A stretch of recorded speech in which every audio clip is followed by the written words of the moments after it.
যাদের দৃশ্যমান কোনো ব্যবসা নাই তাদেরকে ঋণ দেয়া হয়েছে। শেয়ার বাজার এবং কর ব্যবস্থাপনা উন্নত না হলে পুরো চাপ গিয়ে পড়বে ব্যাংক খাতের উপরে। তো এই সামষ্টিক অর্থনৈতিক চাপের মধ্যে অর্থমন্ত্রী কি করে এই বাজেট বাস্তবায়ন করবেন? মাননীয় স্পিকার, আপনাকে ধন্যবাদ। মাননীয় স্পিকার, আমি কয়েকটি পরিসংখ্যান দিয়ে শুরু করি। বাংলাদেশের জিডিপির আকার ৬৮ লক্ষ কোটি টাকা, জিডিপির প্রবৃদ্ধি মাত্র ৩.৪৯%, মূল্যস্ফীতি ৯.৫%, খেলাপি ঋণ মোট বিতরণকৃত ঋণের ৩৫.৭৩%, যেটা টাকার পরিমাণে এসে দাঁড়ায় ৬,৪৪,০০০ কোটি টাকা। সামগ্রিক ব্যাংকিং খাতে মূলধনের পর্যাপ্ততা ঋণাত্মকে গিয়ে দাঁড়িয়েছে, সেটি এখন ঋণাত্মক ২.৬৪%। বেসরকারি খাতে ঋণের প্রবৃদ্ধি কমতে কমতে ২২% থেকে নেমে দাঁড়িয়েছে ৫%। বাণিজ্য ঘাটতি বেড়েছে এবং হয়ে দাঁড়িয়েছে $২২.২১ বিলিয়ন, যেটি ইন্ডিকেট করে রপ্তানির হ্রাস এবং আমদানির বৃদ্ধিকে। আগে যেটা ছিল ২২%।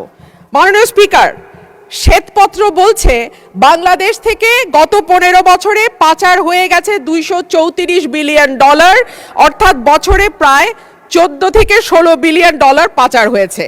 অন্যদিকে গ্লোবাল ফাইন্যান্সিয়াল ইন্টিগ্রিটি বলছে ওভার এবং আন্ডার ইনভয়েসিং এর মাধ্যমে বছরে $৮ বিলিয়ন দেশ থেকে বাইরে গেছে।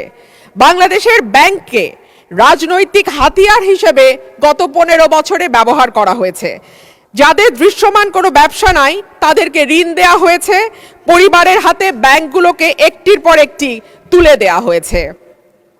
রাজনৈতিক সিদ্ধান্তে সুদ হার ও ডলারের দাম ঠিক করা হয়েছে, ডলারের উপর চাপ কমাতে দাম ধরে রাখা হয়েছে।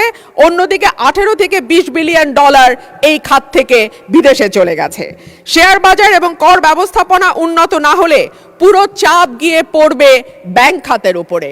আমরা জানি মাননীয় স্পিকার, বাংলাদেশে ঘাটতি বাজেট দেওয়ার একটি সংস্কৃতি আছে এবং এই ঘাটতি পূরণ হয় দেশের ব্যাংকগুলো থেকে ঋণ নিয়ে কিংবা বিদেশি ব্যাংক থেকে ঋণ বা অনুদানের মাধ্যমে।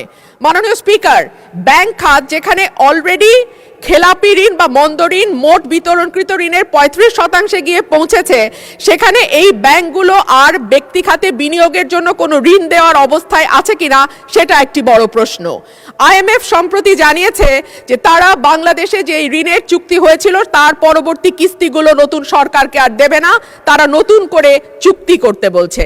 সুতরাং এখন ঋণের দিকে আমাদের তাকাতে হবে চীন বা এরকম কোনো দেশের দিকে। আমরা যখন কোনো ভিন্ন দেশ থেকে ঋণ নেই এডিবি, ওয়ার্ল্ড ব্যাংক বা IMF এর বাইরে গিয়ে, তখন দেখা যায় সেখানে সুদের হার অনেক বেশি থাকে এবং দ্রুত সময়ের মধ্যে সেটি পরিশোধেরও একটা চাপ থাকে। সো এই সামষ্টিক অর্থনৈতিক চাপের মধ্যে অর্থমন্ত্রী কি করে এই বাজেট বাস্তবায়ন করবেন এবং সম্পূরক বাজেটে যেই টাকা তিনি চেয়েছেন পরিচালন ব্যয়ের জন্য। দেশের নাম্বার 1 ট্রেডিং অ্যাপ নিফটি ফার্স্টে পাচ্ছেন ট্রেডিং এর সব সুবিধা, dual exchange access, company analysis, portfolio তৈরি করা সহ আরও অনেক ইউনিক ফিচারের সাথে ট্রেড করতে ডাউনলোড করুন এক্ষুনি।